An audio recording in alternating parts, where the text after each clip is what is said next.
Alright, baju kita dah sampai. Jom kita unboxing. Let's go. Aku beli ni hari Rabu. Last minute nak raya dah ni.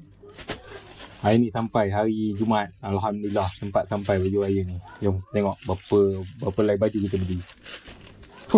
Baju raya from iSport. Lain macam. Okey, kita ada beli dua baju daripada iSport JC. Odex JC02 Odex, size L, 2 lai, and then Beat 3 suku size L.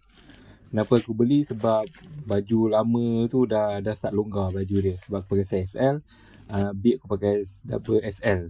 Jadi sebabkan badan dah mengecut, so kena downgrade size. Jom kita buka tengok from iSport.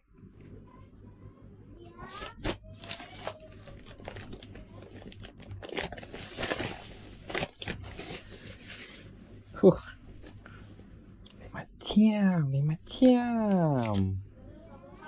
Material dia cantik. Getah dia pun dia ada macam slick sikit.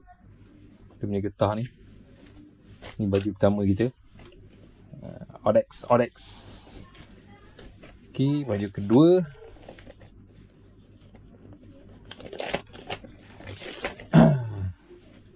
Sama kat Odex. Aku ambil color, plain color je, corak kecil-kecil ni. Pun sama material.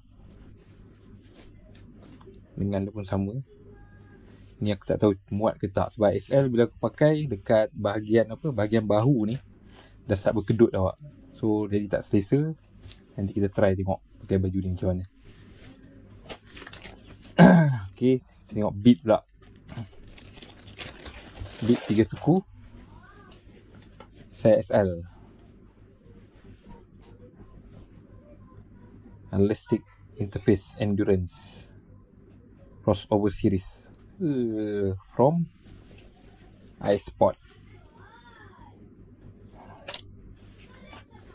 Padding dia, padding gel ni. Nice. Bukan gel, span juga ni tu rasanya. Tapi nampak, tengoklah macam mana, melecet ke tak. Sebab yang lama punya aku pakai, selalu kalau kayuh 70 km ke atas mesti melecet, celah kangkang. Jom kita try pula. Let's go.